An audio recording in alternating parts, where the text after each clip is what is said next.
बिस्मिल्लाहिर्रहमानिर्रहीम। अस्सलाम वालेकुम। This is Shoaib Naeem and you are watching e edification. Students, आज के लेक्चर में हम चैप्टर नंबर 2 स्टार्ट करने जा रहे हैं, इंटर पार्ट 2 के मैथ्स का। चैप्टर नंबर 2 का नाम है डिफरेंशिएशन। डेरिवेटिव लेने के प्रोसेस को हम डिफरेंशिएशन कहते हैं और आपके लिए बिल्कुल ये नई चीज है कि डेरिवेटिव क्या है, डिफरेंशिएशन क्या है। तो आज के लेक्चर में मैं डिटेल से आपके साथ डिस्कस करूंगा कि व्हाट इज डेरिवेटिव। हम अपनी जो एक्सरसाइज है वो बकायदा नेक्स्ट लेक्चर से स्टार्ट करेंगे। आज के लेक्चर में सिर्फ डेरिवेटिव के ऊपर डिस्कशन होगी ताकि आप कंप्लीटली समझ जाएं, अच्छे तरीके से समझ जाएं कि डेरिवेटिव चीज क्या है। बेटा, डेरिवेटिव का ताल्लुक है चेंज से, ताल्लुक है डेरिवेटिव का। ठीक हो गया। अब देखें, मैं इस चीज को कोई सिंपल सी एग्जांपल लेकर डिस्कस करता हूं। सपोज करें कि एक गाड़ी जो है ना वो मूव कर रही है, कार है या बस है, मूव कर रही है और किसी टाइम t1 के ऊपर उसकी जो वेलोसिटी है, जो स्पीड है वो v1 है। स्पीड उसकी v1 है। फिर थोड़े वक्त के बाद टाइम t2 के ऊपर उसकी वेलोसिटी चेंज होकर v2 हो जाती है। अब ये कम हुई है या ज्यादा हुई है इससे हमें कंसर्न नहीं है कि वेलोसिटी कम हुई है कि ज्यादा, बस चेंज हो गई है। तो जो चेंज इन वेलोसिटी है, चेंज इन वेलोसिटी, वो है जी v2 माइनस v1। क्योंकि पहले वेलोसिटी v1 थी, स्पीड v1 थी, बाद में स्पीड v2 हो गई, तो चेंज इन स्पीड या चेंज इन वेलोसिटी क्या आ गई, v2 माइनस v1।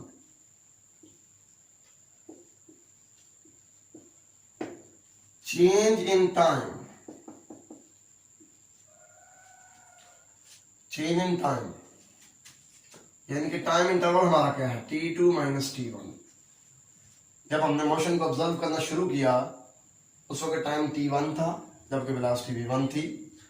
फिर बाद में टाइम t2 पे हमने ऑब्जर्व किया तो वेलोसिटी v2 हो गई। तो चेंज इन टाइम यानी कि हमारा जो टाइम इंटरवल है वो t2 माइनस t1 है। बाद में से पहले को माइनस करेंगे। ठीक हो गया। आमतौर पे वैसे हम चेंज इन वेलोसिटी को डेल्टा v, इस डेल्टा से ज़ाहिर करते हैं, लेकिन मैं यहाँ पे क्योंकि एज यूजुअल हमने डेरिवेटिव में ये डेल्टा यूज करना है तो इसलिए मैं डेल्टा v से, इस वाले डेल्टा से ज़ाहिर करूंगा। ठीक है। और चेंज इन टाइम को डेल्टा t से ज़ाहिर करूंगा। ठीक है।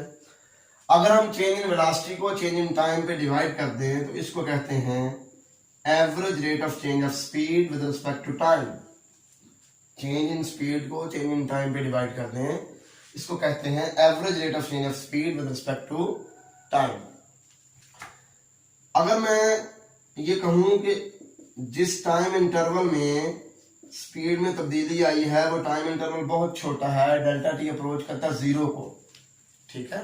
डेल्टा टी जो हमारा टाइम इंटरवल है जिसमें ये वेलोसिटी में तब्दीली ऑब्जर्व की गई है, अगर मैं कहूं कि वो टाइम इंटरवल बहुत छोटा है, लिमिट डेल्टा टी अप्रोचेस 0, उस टाइम इंटरवल को मैं लिमिट लगा दूं कि वो बहुत छोटा है, अप्रोचेस टू 0 है, तो फिर ये जो हमारा एवरेज रेट ऑफ चेंज था इसका नाम अब हो जाएगा instantaneous rate of change of speed with respect to time. Instantaneous rate of change of speed with respect to time, ये लिमिट लगाने से पहले, टाइम इंटरवल पे बहुत छोटा होने की लिमिट लगाने से पहले, ये जो डेल्टा वी और डेल्टा टी था, चेंज इन स्पीड और चेंज इन टाइम, इसको हम कहते हैं average rate of change of speed with respect to time. जब लिमिट लगा दी तो ये बन गई instantaneous rate of change of speed with respect to time बन गया ये वाला। तो ये जो instantaneous rate of change of speed with respect to time है, इसको हम कहेंगे derivative of speed with respect to time और इसको dv बाय dt से ज़ाहिर करेंगे। ठीक है। एक बात आप ध्यान में रखें कि हम हमेशा डिपेंडेंट वेरिएबल का इंडिपेंडेंट वेरिएबल के लिहाज से डेरिवेटिव लेते हैं। ये है derivative of speed with respect to time. अब यहाँ पे स्पीड जो है ये टाइम पे डिपेंड कर रही थी, देख लें टाइम चेंज होने से स्पीड भी चेंज हो गई। ठीक हो गया। तो स्पीड जो है वो टाइम पे डिपेंड कर रही थी, तो हमने डिपेंडेंट वेरिएबल का इंडिपेंडेंट वेरिएबल के लिहाज से डेरिवेटिव लिया। हमेशा हम ऐसे ही करते हैं, डिपेंडेंट वेरिएबल का इंडिपेंडेंट वेरिएबल के लिहाज से डेरिवेटिव लेते हैं। तो ये है derivative of speed with respect to time, speed का टाइम के लिहाज से डेरिवेटिव। ठीक होगा। अब अगर y equal to f of x हमारे पास फंक्शन है, अब हम प्रॉपर डेफिनेशन की तरफ आते हैं, डेरिवेटिव की प्रॉपर डेफिनेशन की तरफ। हमारे पास एक फंक्शन है y equal to f of x, तो यहाँ पे y जो है ये x पे डिपेंड कर रहा है। क्योंकि x इंडिपेंडेंट वेरिएबल है, y जो ये डिपेंडेंट वेरिएबल है। ठीक है, तो डेफिनेशन क्या होगी डेरिवेटिव की? Derivative of a function, derivative of a function, definition क्या होगी?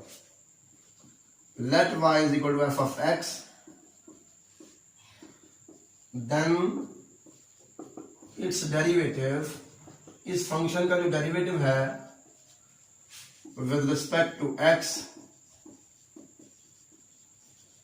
Is defined as limit delta x approaches 0 f of x plus delta x minus f of x over delta x। ये derivative है function f of x का with respect to x, और इसको हम f dash of x से जाहिर करेंगे या फिर dy over dx से भी जाहिर कर सकते हैं कि y का derivative with respect to x। ठीक है, इसका मतलब f of x का derivative with respect to x, f dash of x। अब आप सोच रहे होंगे सर कि आपने यहाँ पर तो बताया है कि डिपेंडेंट वेरिएबल का में जो चेंज है उसको इंडिपेंडेंट वेरिएबल में चेंज पे डिवाइड करें, और इंडिपेंडेंट वेरिएबल में जो चेंज है उस पर लिमिट लगा दें, वो बहुत छोटी अप्रोचेस टू 0 है, तो इसको हम कहते हैं डेरिवेटिव। तो यहाँ पे ये क्या चीज आ गई? तो ये भी सेम चीज है। देखें, हमारे पास जब इंडिपेंडेंट वेरिएबल x है तो उस वक्त हमारा फंक्शन है कि f ऑफ x। ठीक है, अब इंडिपेंडेंट वेरिएबल में थोड़ी तब्दीली आ जाती है, वो x प्लस डेल्टा x हो जाता है, x प्लस डेल्टा x। तो इस तब्दीली की वजह से फंक्शन हमारा हो जाता है f of x plus delta x। ठीक है, तो चेंज इन फंक्शन क्या होगा? चेंज इन फंक्शन होगा f of x plus delta x minus f of x। Change in x क्या होगा? x plus delta x minus x, तो x x से कैंसिल हो गया, डेल्टा x आ गया। ये हो गया जी average rate of change of f with respect to x। ठीक है, अगर मैं इस पर लिमिट लगा दूं, लिमिट डेल्टा x अप्रोचेस 0, तो ये क्या हो गया? इसको आप कह सकते हैं इसी सेंस में कि instantaneous rate of change of f with respect to x, और इसी को हम कहेंगे derivative of f with respect to x। तो देखें ये सेम चीज नहीं, limit delta x approaches 0 f of x plus delta x minus f of x over delta x, ये देखें सेम चीज है। ठीक है, और यही हमारा डेरिवेटिव होता है फंक्शन का f ऑफ x का, जिसे हम f डैश ऑफ x कहेंगे या dy ओवर dx कहेंगे। ठीक होगा, इसको कहते हैं डेरिवेटिव की डेफिनेशन, और डेरिवेटिव की इस डेफिनेशन की मदद से हमने नेक्स्ट 2 एक्सरसाइजेज जो हैं 2.1 2.2 वो हमने सॉल्व करनी है डेरिवेटिव की डेफिनेशन की मदद से। तो मुझे उम्मीद है कि आपको समझ आ चुकी होगी कि डेरिवेटिव क्या चीज़ है। ठीक है, और इसको हमने डिफाइन किस तरह करना है, यूज इस डेफिनेशन को किस तरह करना है, वो इंशाल्लाह मैं नेक्स्ट लेक्चर में डिटेल से समझाऊंगा। अल्लाह हाफिज, अस्सलाम वालेकुम।